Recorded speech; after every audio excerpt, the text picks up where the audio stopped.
pa yung CR ko. Kalat pa. Medyo mabigat ngayon yung feelings ko na sumampa. Parang ayaw ko sumampa. Mga kasama pa ako doon sa ibang room. Ewan ko kung anong ginagawa nila ngayon. 6, 5, 4, 3, 2, 1. You'll never have the sacred stone. Oh, this you crazy mother.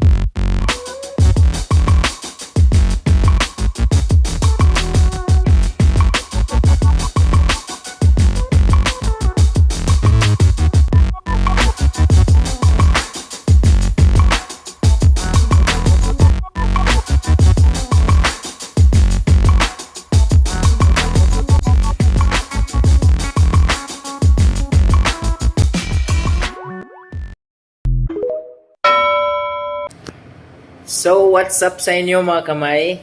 Magandang gabi sa inyong lahat. So, ngayon guys, this is our last day here sa hotel. This is our 8th day na kami ngayon dito sa hotel. Tsaka bawal talaga kami lumabas kasi quarantine kami. Bukas ay pupunta na kami Japan.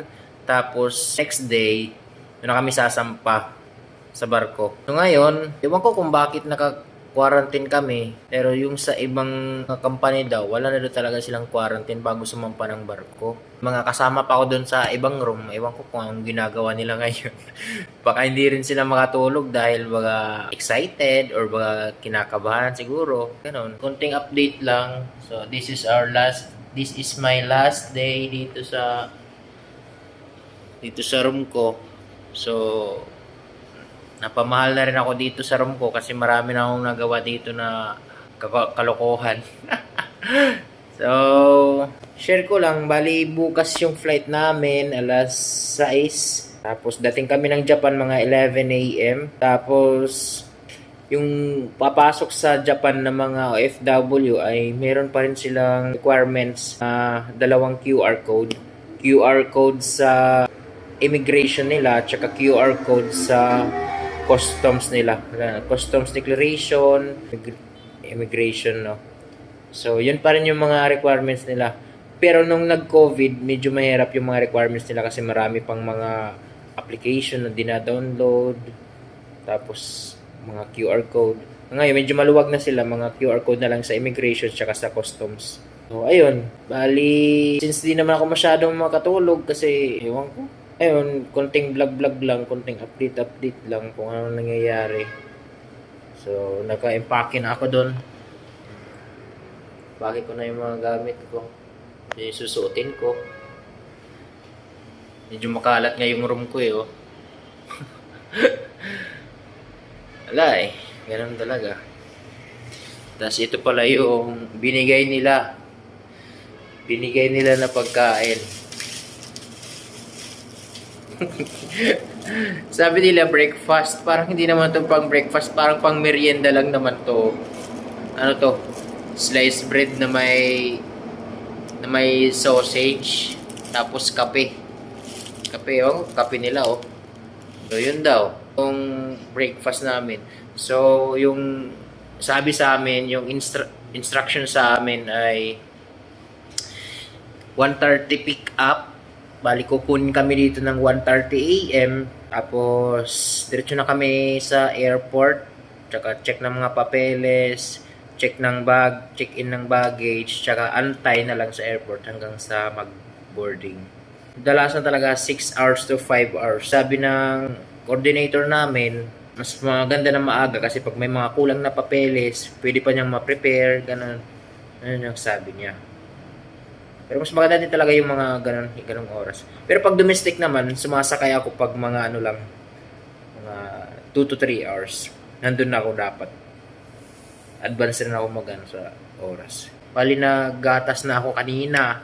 Nagsaging na ako kanina.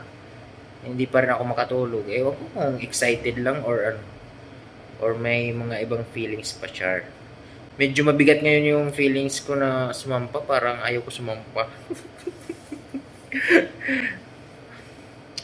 Pero wala. Ganun talaga ang buhay. Call of Duty. Nax. Mag-update na lang ako nandun na kami sa airport. Pag naka-check na kami. Kasi ba, masyadong strict doon sa airport. Ewan ko nga kung bakit yung mga foreigner na nag-vlog, okay lang hindi sila sinisita.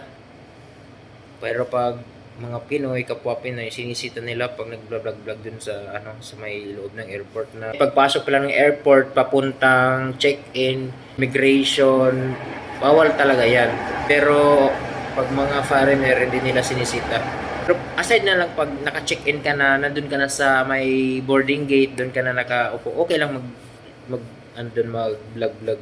Pero pag nandyan ka pa lang, papasok ka pa lang ng airport, hanggang sa check-in, immigration, ganun, ayaw nila.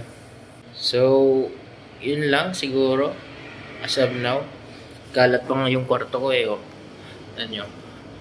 Hindi ko na nilinis yan. Bahala na sila dyan. Bag, susuotin ko, maleta, kape, tsaka ito pa yung CR ko. Kalat pa. Basa-basa pa. Nandiyan pa nga yung towel, yung shampoo, tsaka toothbrush ko. Ito pala tayo ngayon sa may Kaizen Sweets. So, kung sino naman yung nagustuhan dyan, yan yung labas. Kaizen Sweets, nandun yung sa SMDC. Patay na pala yung ilaw ng SMDC. Ito LRT. Dumaan na to. Tapos dun sa may unahan konti, dun lang yung De La Salle. Taft Avenue lang tayo. Bali dito. Kitang-kita talaga to. Yung sweets na to. So, this is our last night. And we're going to work na. So, pag dating namin sa Japan, mag-hotel pa daw kami ng isang gabi. And then the next day ay sasampa na kami ng barko. So, at least medyo makakapahinga pa kami konti. Ganun. So, yun lang yung konting update, no? So, bye!